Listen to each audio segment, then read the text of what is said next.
there, it's Nicole for Lawnfawn, and today I'm sharing a card using lawnfawn dies and some stamps with scrapbook adhesive. And I'm using a couple different adhesives from Scrapbook Adhesive, but I'm creating an mostly die cut card. There are a couple of stamping elements here, but almost everything is created with die cuts. Lawnfawn has really come out with a ton of dies, and I find it really fun to mix and match and build scenes completely out of die cuts.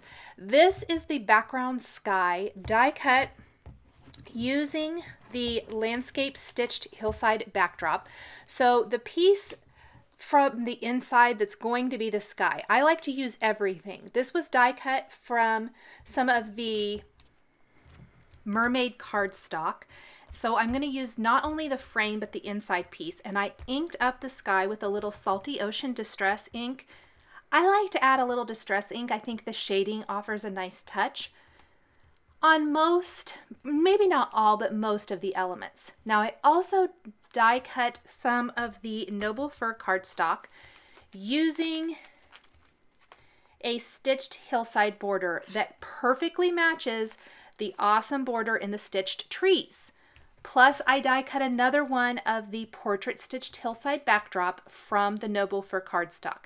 I'm going to be trimming the two frames and building them together to make my scene, and I'll show you why here in a little bit when I get to putting the whole thing together.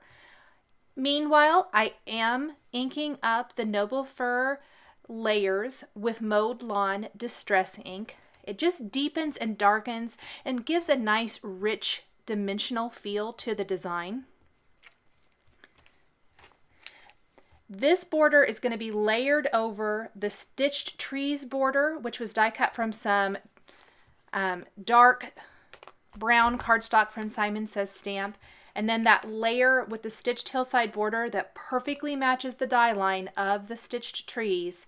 So that's going to layer over there for that two-tone effect. There's basically 3 layers and then the sky. I'm going to take a greeting from the Jump for Joy stamp set, and it reads, "For your kindness." The greeting is actually going to read, "Thanks for your kindness," and I'll show you how I get that in a little bit. Before I stamp that sentiment, I do have a sunshine that was die cut from the Spring Showers stamp set. I die cut it from Sunflower Cardstock and inked it up with Wild Honey Distress ink. From the stitched tree borders, there's tree toppers, and this is like a fall thank you kind of scene card. I wanted the scene to appear to be fall, so I want some of the trees to still have some leaves on them, and the way to achieve this so that they aren't all barren is to use these coordinating pieces that come with the stitched trees.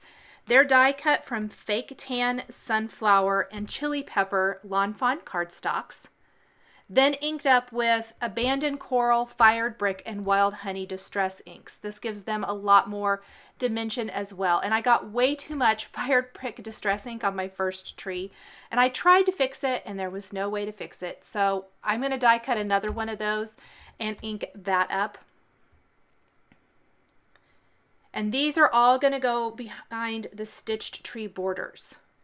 Plus, these little tree pieces can be used with the die from the stitched hillside backdrop. There's a couple of trees from this. Instead of using the tree shape that comes with that die set, the frame die set, I'm going to use these instead because I think the tree shapes from the backdrop look a lot more spring and summery. I am going to figure out where I want my greetings to go. Dry the ink. I don't want any of that distress ink to pick up my embossing powder, so I did take a heat tool and dry this really well. And then I am going to take that greeting from Jump for Joy, ink that with Versamark ink, stamp that right there along the bottom left corner of my design, sprinkle on white embossing powder, and then heat set that.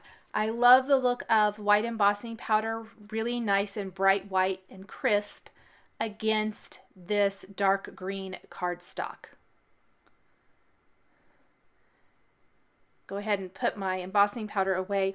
Now I have pre-die cut tons of little houses using not only the house from the landscape stitched hillside backdrop, but the portrait stitched hillside backdrop as well. I want to build my background first. So while I have all my little die cut pieces over there, I want to go ahead and attach all of my background pieces to my card base and slowly start building my scene. I've got a white side fold card base here. It's an A2 sized card. I'm going to attach my background first. So I just went ahead and adhered that using the frame as a guide. Then these borders are going to go next.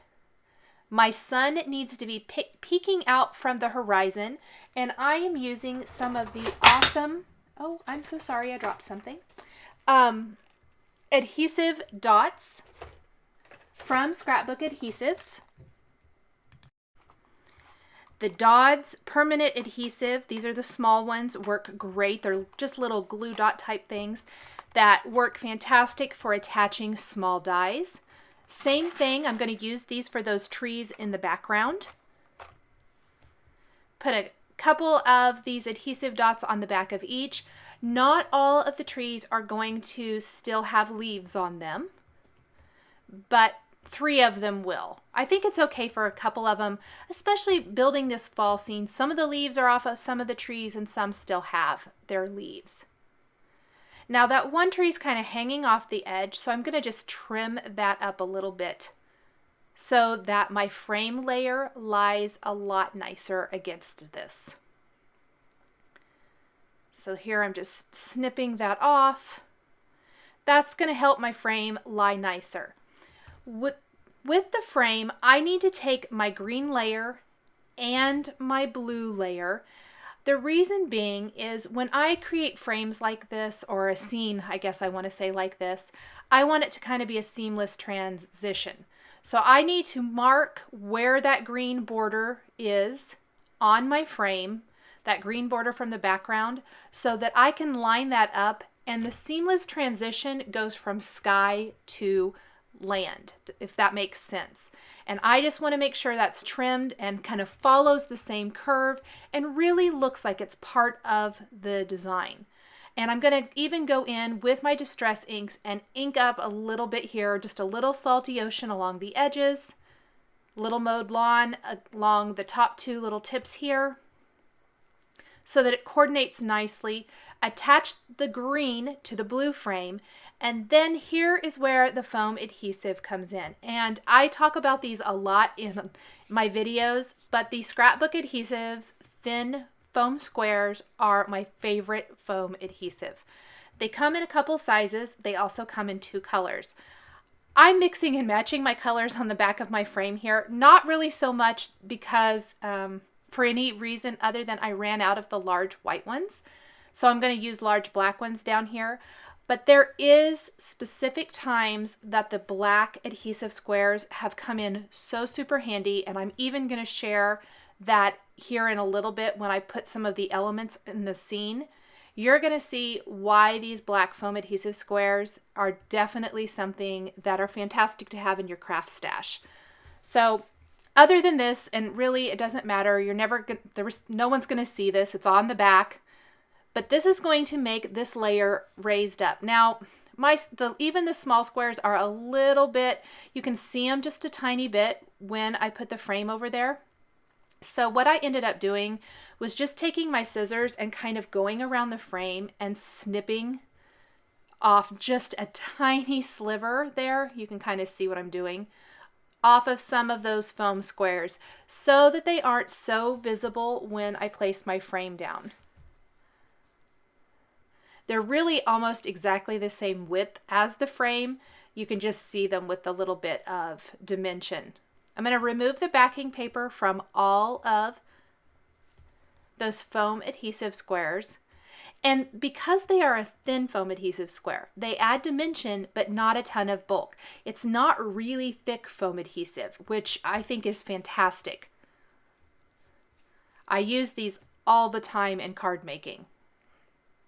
And I saw a couple more that are still bothering me. I'm going to go ahead and line this up now and pop my frame in place so it's dimensional and the scene is seamless. It goes from frame to background seamlessly. So there's that tree border I was just going to show again. I forgot to show it earlier. I did a lot of my die cutting off screen just to save a little bit of time, and no one wants to watch me roll my die cutting machine with all of this cardstock. I have then used all lawnfawn cardstock except for those brown trees. Anything that's brown is Simon Says Stamp brown cardstock.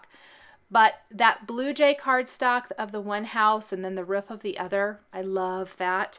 Also using some peacock cardstock, fake tan, chili pepper. I've got 3 little houses here. Both, one is from the Stitched Hillside backdrop, the landscape version. One from the portrait version. They work fabulous together. I've used them before together.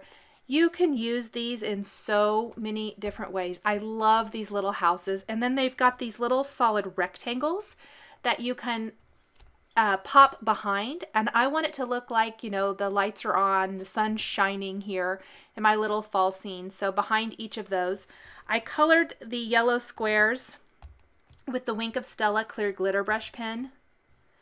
And then I'm going to assemble the houses. And again, those Dodds permanent adhesive small little glue type of glue dot type things work fantastic for assembling all those little pieces on top of each other. Then the house that's going to be back here behind this layer, I added foam adhesive squares to. That's going to really kind of set it apart from that background and make it on the same level as the frame. Go ahead and assemble the other house again with the Dodds small permanent adhesive. And this house is going to be adhered with those Dodds adhesives. It's not going to be raised up. This layer is flat against the frame, so you don't want to add adhesive. It'll make that stitched border there kind of pop up funny when you tuck it underneath. And I forgot to add a little texture to this house, or shading, so I'm going to add a little abandoned coral real quick.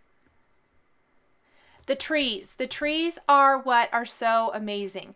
Now these trees that are going to be in the forefront are going to be attached with the Dodds small adhesive. The trees in the background, in that border with the little blue house with the peacock roof, those are going to be attached with the black foam adhesive. And the reason it's so great is because from a side angle, the black adhesive is not as glaringly white. It won't show up. I'll show you here when I put it down. I love the black adhesive for this because you don't see that white foam adhesive when you have it laying on its side. It's just great. It's a great option. I used it on a Halloween project where I did kind of a similar thing with a tree, and it's just fantastic if you want it to kind of disappear into the scene.